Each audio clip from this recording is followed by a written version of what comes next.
Just to introduce myself, I'm Olivia Conlon. I'm the Volunteer Development Officer with Louth Volunteer Centre, and I'm joined today by Elizabeth Doyle from Malta Services, and she was one of our 2021 winners of the Louth Volunteer Leader Awards, and she won the special category that we ran last year for COVID-19, and a volunteer leader that showed great work during the COVID-19 pandemic. So we have launched the Louth Volunteer Leader Awards again this year. The nominations opened on the 30th of September, and they're going to be running right up until the 23rd of October. They're closing at midnight then. So with that out of the way, Elizabeth, thank you so much for joining me. I really appreciate it. So our first question to you would be, what does it mean being a volunteer leader to you? Well, Olivia, I was absolutely delighted last year to be awarded the Volunteer Leader during the COVID pandemic. So just give you a little bit of background, I'm involved in the Orange Malta Ambulance Corps, but I work in Malta Services, and I would have done a lot of work through the Orange Malta Ambulance Corps during COVID. So when COVID started up, we got involved in a project with Marks and Spencer's in Drogheda, where we collect the surplus food a couple of nights a week and deliver it out to the homeless and people that were in need in Drogheda. So I kind of did that the whole time during COVID. I got involved with we would have a younger section cadets in the Orange Malta Ambulance Corps, and we got involved with our cadets, and we continued a cadet meeting every week through Zoom or through Teams, the different social media channels. And we got, an awful lot of our members of the ambulance corps would be frontline staff. So we did up little hampers like, hot chocolate mug and hot chocolate sachet and a packet of peppermints and a little note of thanks to all our members from the cadets. We did go around, and we had it was just a small project. We didn't really kind of extend it on anymore. Whereas we gave people like packets of biscuits, and they'd knock on a neighbour to like a neighbourly watch type of thing to see how, just to check in on neighbours, because it's really important. Because there's so many houses that we all drive by or walk by, and you mightn't see anybody outside them. So at least if you have a packet of biscuits, it can initiate a conversation. Or it could be somebody just calling to say hello to somebody. I remember a couple of years ago being touched by, I was up in Dublin, I can't remember where, in a shop, and this woman put a hat on her head, and I said, God, that's a lovely hat. And the woman started crying. She said, you're the first person that has acknowledged me or spoke to me in such a long time. And I just thought, oh my God. So if we can do something at a local level. But actually, since I won the award last year, the food project has really taken off. I recruited volunteers, and I have a WhatsApp group, and I put it up on a Monday, who's available to do it. And I don't really have to do it now because the volunteers have taken on to do it themselves. So a great bunch, about 9 volunteers, and they rotate it. And then our own members within the ambulance corps as well, if we're stuck, will help out. So it's really, really good. And we are going to look now in the next 2 or 3 months of getting a vehicle, a fundraising for a vehicle that we can use, because people have been using their own transport to deliver the food. But I just kind of feel we need to have a vehicle out there. Like the cost of petrol and fuel has gone up in the last while, and it's not fair. Like, people are giving their time, and they shouldn't expect to be out of pocket for it. So we are going to look at, we're applying for grants at the moment, and we are looking at getting a vehicle to support the food run. There's loads of things going on, like I work as well with the youth members. So I would be the regional cadet youth officer for the North East. So I'm at the present going around visiting the different Orange Malta units that have cadets and youths in the area, and we're looking at, rekindling where we were pre-COVID and getting it all set up again. So there's loads of things going on, it really has opened doors for me, because I met people like growing years that would have been there in the volunteer centre, and you start new relationships with different people. Yeah, absolutely. It's really good. Yeah. Yeah. And I get a lot of support from the volunteer centre as well. Like when we're recruiting volunteers, they would go up and put the advertising for us, or if we need job descriptions, there's support coming for that as well. Yeah, absolutely. I know, that's brilliant. You're doing absolutely There's a lot of stuff happening, So how did you find yourself in that role as the volunteer leader? I just presumed it just happened. What you call I would have been a volunteer like for 36 years with the Orgemont Ambulance Corps. And I always liked to get my teeth involved in something and doing something that was meaningful. Mm. Um, and the project came up and I just took it on board and got involved in it. And it was something like, Natalie and Rhoda Doyle, she would have been in contact with us and we would have got some recommendations from her. We would have went and looked at our old Malt Hall is at Lawrence's Gate, so we would have looked at the area of Lawrence's Gate and looked at, I'm a firm believer you need to look after your own. If you can't look after your own, who else will look after your own? So, like, we looked at Lawrence's Gate as being our area. So, we looked at seeing the Residents Association Lawrence at Cord Road, was there any groups there that needed help or support and things like that. And then we looked at Vincent de Paul and the priests of the different parish would give us recommendations. So it was just something that I was interested in, and it just became part of me then. Brilliant, You brilliant, know, and you've done such wonderful work in it, and I had a read through your nomination for the awards, and the stuff that people were saying, and they were mentioning the food drive and how you just completely ran with it, and now that sustainable now that it doesn't need yes, to be yeah, there all the time, but you're always there to support still yes, yeah, if yeah. needed. So like that's absolutely fantastic. It's always going on in the background. There's always something happening. Whether we're looking at another project now, we're going to set up. We had a project set up with the Ambulance Corps prior to COVID, where we did a Saturday club, where we had because Malta Services was set up by the Orange Malta Ambulance Corps. Malta Services is a day service for people with intellectual disabilities. So we're going to look at setting up something on a social aspect. I know the groups for the older people would have the afternoon dinners and the afternoon teas, and our guys were looking for music and maybe have an afternoon tea. So we did that prior to COVID. So like that's in the pipeline. If I don't get it set up now before Christmas, I definitely will be looking at it after Christmas. Brilliant. And now this might be a hard question to answer, given that all that you do. But what would a typical day in your organisation be like for a volunteer? Well, it depends on. So we meet on a Tuesday night. Hmm. So our cadets meet on Tuesday night from 6:30 until 7:45. So their cadets would be 10 to 16-year-olds, okay? So they would come down and I would be cadet officer there. So I have a group of cadet leaders that would work with that and Drogheda. So they would get training first aid, maybe home nursing, foot drill, or social, anything sociable that's going on. So we could be looking at we have somebody coming down in the next couple of weeks. I'm so sad to do something on mindfulness or just different awareness. We have great people within our organisation like paramedics, advanced paramedics and guards, and they would come and give talks to the cadets and give them information, and then they would, like, with the motor show is coming up now the weekend, and we would be out at that with the younger people demonstrating first aid at our tent, the CPO and the AD machine. So the cadets will be out doing that. So Brilliant. then after that, at 8 o'clock on a Tuesday night, we have our senior meeting. So our senior meeting is from people from 16 up to whatever age, and we do training. So we have an hour and a half of training that happens. So we could be training, like last night we did paramedic down and he did an excellent class on seizures and epilepsy and everything like that. And there would be practical and session, and then there would be the social aspect of it that people might go for a coffee or a drink afterwards with them. So then we have an app on our phones called Sling, and this app is where all our duties would come in for the week. So then you can volunteer to go on duty. Like, we're all volunteers, there's nobody paid. So today, in this dreadful weather, we have an ambulance and a crew gone to Navan to the race meeting. Okay. And then Friday or tomorrow night we have the food run. Friday night we have the food run. Friday evening we have a crew and an ambulance going to Dundalk races.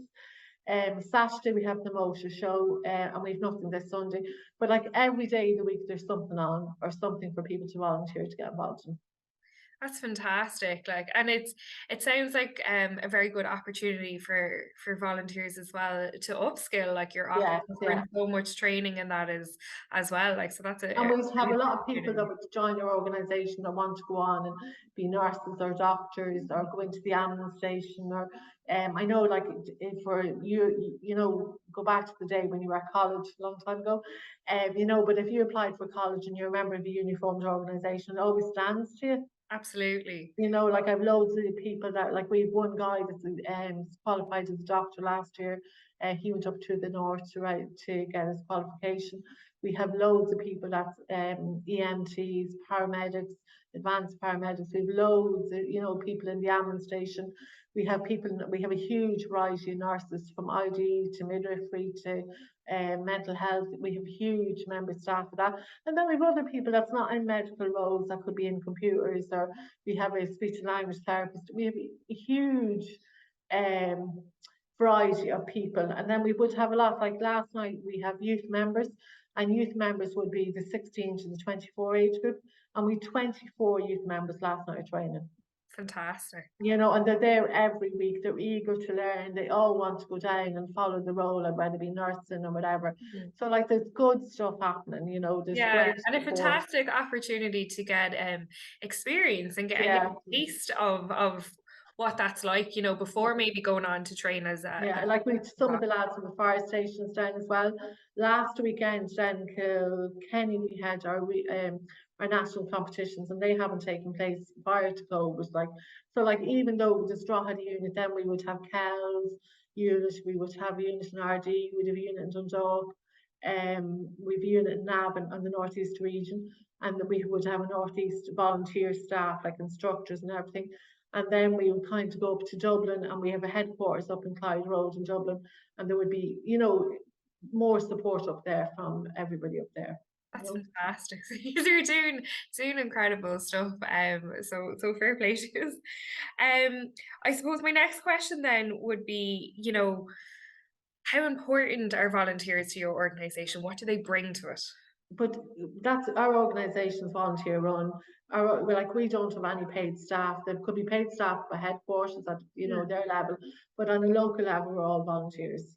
And everybody yeah, comes with their own experiences, and they share resources and share experiences, and that's what makes a good volunteer role. Like, yeah, people come, they come because they want to come.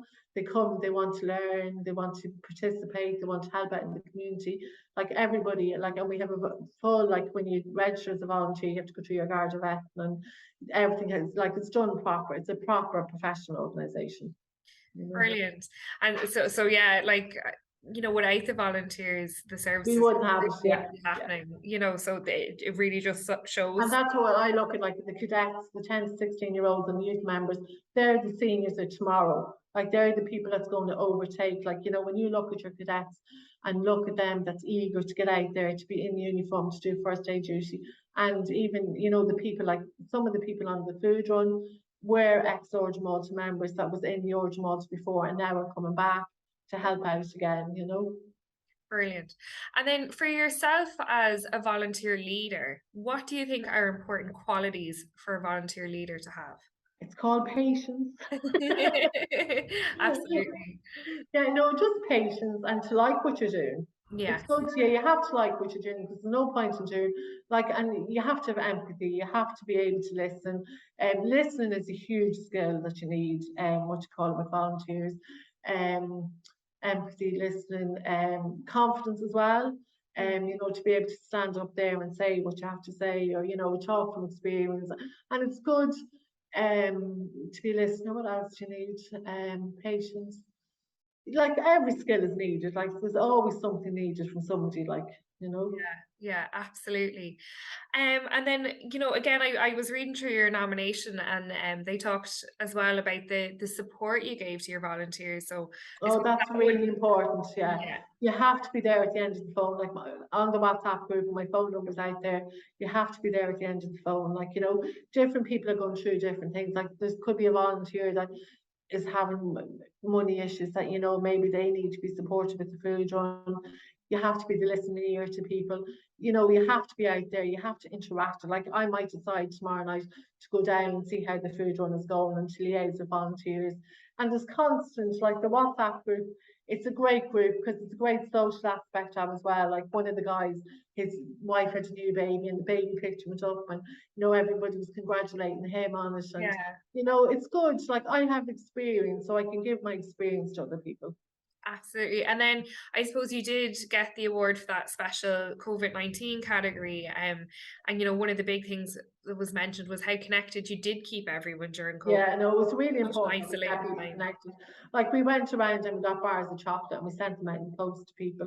Be like, just to even say I'm here, do you need something? And we did Zoom like with the senior meeting. We did a great training session every week. Like we went on and there was loads of quizzes and get-togethers and everything, and we kept everybody going because it was such a difficult time. Like Absolutely. I would even on Facebook every morning I'd put up a positive gratitude or an image up every day, and there would be people that would be on the food run that would see that, like, and I put that up every day because it's just a connection. Yeah, yeah, absolutely.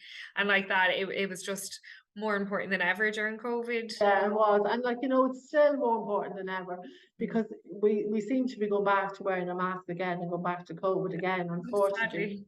Yeah, and sadly, but like, it's really important to connect with people, even like going out in the food run. It's not about just going out in the food run, it's going out and giving a food pass to somebody and chatting at the doorway and finding out is there anything that we need to do or is there anything that we can link in with. Like we were lucky, I suppose, during COVID because some of our volunteers weren't working. So we were able to, facilitate people if they needed to go for COVID checks or if they had hospital appointments or if there was shopping to be done. Now, unfortunately, a lot of our volunteers go back to work and we can't provide that service, but we're still there. Like, Yeah, absolutely. the food run is a connector. Like we're all connectors, Yeah, connected with the community. absolutely. Yeah. So I suppose just leading on from that, would you have any tips maybe for other volunteer managers of what they can do to support their volunteers? It's good there's great support from the volunteer centre, which is really appreciative of it. And it's good to connect with others because, it's only by connecting with others, other volunteer leagues, maybe you're having issues as well, that you can, help each other out with. Yeah, absolutely. That's really important. And it's connection with other people. Like I have no problem with somebody lifting the phone to me and saying, look, can you help me out with this? I'm there to help people, you Yeah, know? absolutely. And I think the type of work that we all do, we are all there to support Yeah, each other. support So each sometimes it is and just a like it's one-man great job. being a volunteer out there. Like I'm proud to put on my Urgent Multi uniform and go out there to be a volunteer, like and meet up with other people because you meet a lot of other people out there that you deal with. Like even there's a shared care centre up in Fermanagh and it's for young disabled people and it's run by a girl in Dublin through the Urgent Multi. Like even to have members going up and helping out with that or there's so much going on out there. There's so much other people don't know about what's going on. There's so much Absolutely. people are doing good that other people don't know what they're doing, Yeah. you know. And Yeah, some and people then don't want people to know either what they're yeah, doing, that's true. you know.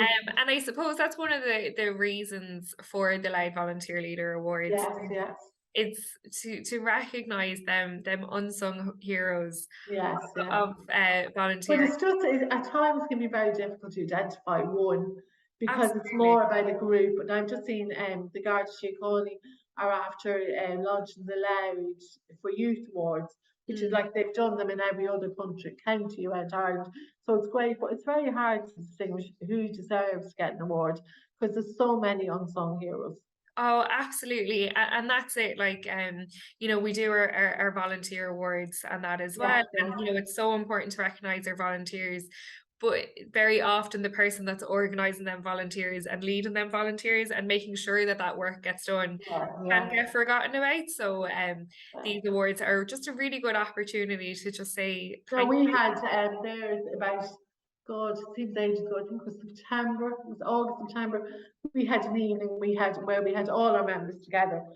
Lovely. It was really, really nice because we brought our cadets and our youth members and our senior members all together, and like the people in the food run wouldn't get to meet with the people that would be on a Tuesday night, or they've kind of had they didn't want to come to, they just want to do the food run.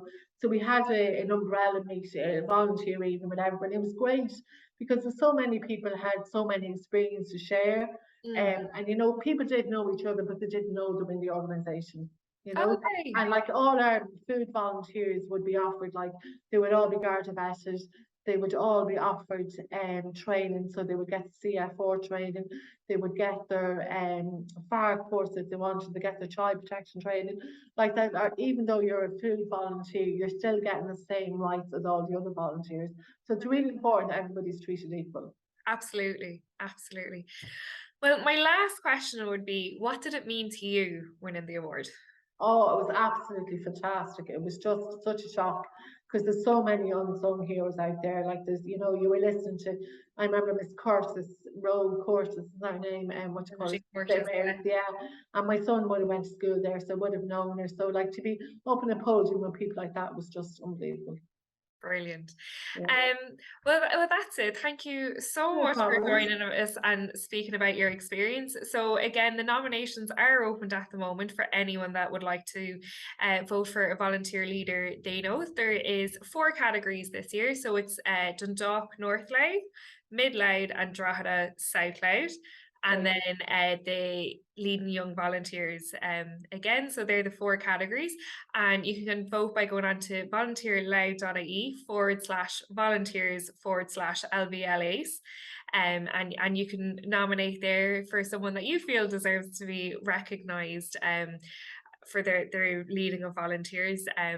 So thank you so much again No for problem. being Thank with us you. and sharing. It was brilliant. Thank you. That's all. Bye.